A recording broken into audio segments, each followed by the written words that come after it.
మున్సిపాలిటీలో పనిచేస్తున్నటువంటి కార్మికులందరికీ తెలంగాణ రాష్ట్ర municipal staff and contract outsourcing workers union తరఫున మొట్టమొదటిగా ధన్యవాదాలు తెలియజేస్తా ఉన్నాను. మనం గత ఉమ్మడి ఆంధ్రప్రదేశ్ ఉన్నప్పుడు ఆంధ్ర పాలకులు మనని దోచుకుంటున్నారని చెప్పేసి మన నీళ్లు నిధులు ఉద్యమం అన్ని ఆంధ్ర వాళ్ళే తీసుకొని పోతా ఉన్నారు, వాళ్ళే నిర్వహిస్తున్నారని చెప్పేసి తెలంగాణ రావాలని చెప్పేసి రాష్ట్రంలో ఉన్నటువంటి కార్మిక వర్గం అంతా పెద్ద ఎత్తున ధర్నాలు చేసి రస్తారోకోలు చేసి నిరాహారాలు దీక్షలు చేసి ఈ తెలంగాణని సాధించుకున్నటువంటి ఘనత మన కార్మిక వర్గానికి అందరికీ కూడా రాష్ట్ర ప్రజలందరికీ కూడా తెలుసు. కానీ తెలంగాణ వచ్చి ఇప్పటికే సుమారు 13 సంవత్సరాలు అయిపోతా ఉంది. 10 సంవత్సరాలు కేసీఆర్ పాలన చూశాం. ఆయన చెప్పిండు తెలంగాణ ఉద్యమంలో కాంట్రాక్ట్ విధానాన్ని రద్దు చేస్తామని చెప్పేసి చెప్పిండు కేసీఆర్ గతంలో. అవుట్ సోర్సింగ్ విధానం ఎక్కడిది, ఎన్ఎంఆర్ విధానం ఎక్కడిదని చెప్పేసిండు కేసీఆర్ గతంలో.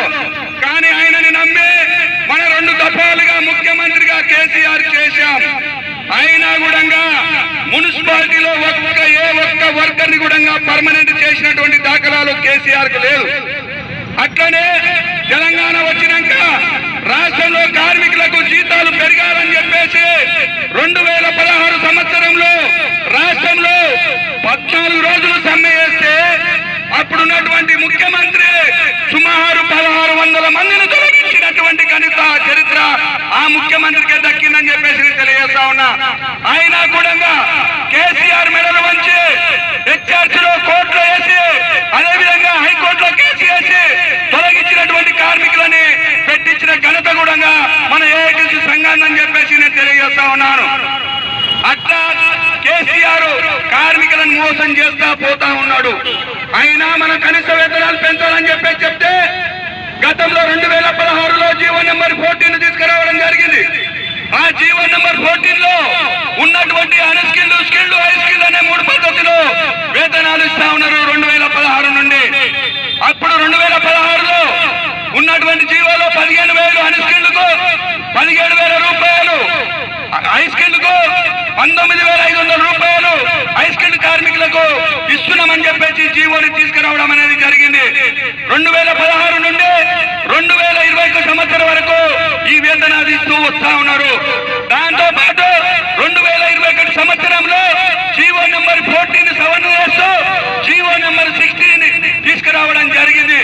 ఆ 16 జీవోలో ఉన్నటువంటి సారాంశం ఏదైతే 14 జీవో ఉందో దాంట్లో 30% జీతాలు పెంచి ఇవ్వాలని చెప్పేసి అప్పుడున్నటువంటి మళ్ళా మన పోరాట ఫలితంగా కేసీఆర్ పెంచారు.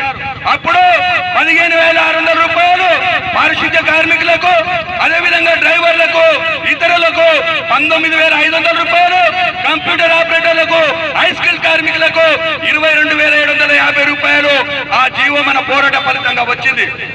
కానీ ఆ జీవో వచ్చి ఇప్పటి వరకు కొనసాగుతా ఉంది. కానీ రాష్ట్రంలో మన పోరాట సంఘాలు ఏఐటీసీ కానీ ఇతర సంఘాలు కానీ కనీస వేతనాలు 26,000 రూపాయలు ఇవ్వాలని చెప్పేసి రాష్ట్ర వ్యాప్తంగా పోరాటాలు చేస్తా ఉన్నాం. అదే కాదు, కాంగ్రెస్ ప్రభుత్వం అధికారంలోకి రాకతోలుతనే అప్పుడున్నటువంటి పిసిసి అధ్యక్షుడు రేవంత్ రెడ్డి గారికి గాంధీ భవన్ లో కలిసి కూడా అయ్యా మేము మీకు సపోర్ట్ చేస్తాం, మీరు అధికారంలోకి వస్తే కార్మికులను పర్మనెంట్ చేయాలి, పర్మనెంట్ చేసేంత వరకు కనీస వేతనాలు 26,000 రూపాయలు పెంచాలని చెప్పేసి మనం మెమరాండం ఇచ్చాం. చేస్తాం, మేము అధికారంలోకి వస్తే కార్మికుల సమస్యలు పరిష్కారం చేస్తామన్నటువంటి ఈ కాంగ్రెస్ ప్రభుత్వం ఇప్పుడు సుమారు 3 సంవత్సరాలు కావస్తా ఉంది. కార్మికులకు 1 రూపాయి కూడా జీతాలు పెంచలేదు మున్సిపల్ కార్మికులకు. అంతే పోకుండా ఇప్పుడున్నటువంటి జీవో నెంబర్ 60 వాళ్ళు తగ్గిస్తా ఉన్నారు జీతాలు. ఈ రోజు మేము అడుగుతా ఉన్నాం, ఒక దిక్కు దేశంలో కానీ రాష్ట్రంలో కానీ ధరలన్నీ పెరుగుతా ఉన్నాయి. చక్కెర రేటు చూడండి, పెట్రోల్ రేటు చూడండి, ఉల్లిగడ్డ రేటు చూడండి, ప్రతి నిత్యావసర సరుకు ధర పెరిగిపోతా ఉంది.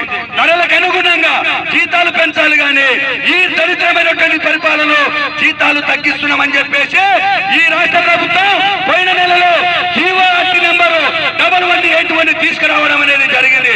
దాంట్లో ఏముంది, 22,750 రూపాయలున్నా 19,500 ఉన్నా 20,500 ఉన్నా వీళ్ళందరికీ 15,600 16,600 ఇవ్వాలని చెప్పేసి అందులో ఉంది. మేము అడుగుతా ఉన్నాం, ఈ రోజు ముఖ్యమంత్రికి 4,50,000 రూపాయల జీతాలు ఉన్నాయి. ఈ రాష్ట్రంలో ఉన్నటువంటి మంత్రులకు 3 లక్షల జీతాలు ఉన్నాయి. ఎమ్మెల్యేలకు ఎమ్మెల్సీలకు 2,75,000 రూపాయల జీతాలు ఉన్నాయి.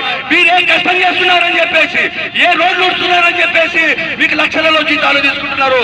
ప్రతిరోజు నిత్యం పేద ప్రజల కోసం నిరంతరం శ్రమించేటువంటి కార్మికుల జీతాలు తగ్గించడానికి ఏ చట్టంలో ఉంది, ఏ చట్టంలో ఉందో ఈ రేవంత్ రెడ్డి ప్రభుత్వం చెప్పాలి.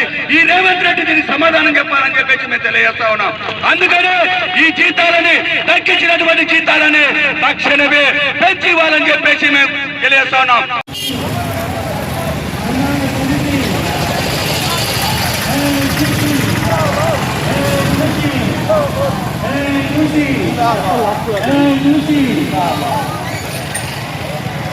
జగిత్యాల పట్టణ కార్మికుల ఐక్యత, జగిత్యాల పట్టణ కార్మికుల ఐక్యత, జగిత్యాల పట్టణ కార్మికుల ఐక్యత, జగిత్యాల మున్సిపల్ కార్మికుల ఐక్యత, జగిత్యాల మున్సిపల్ కార్మికుల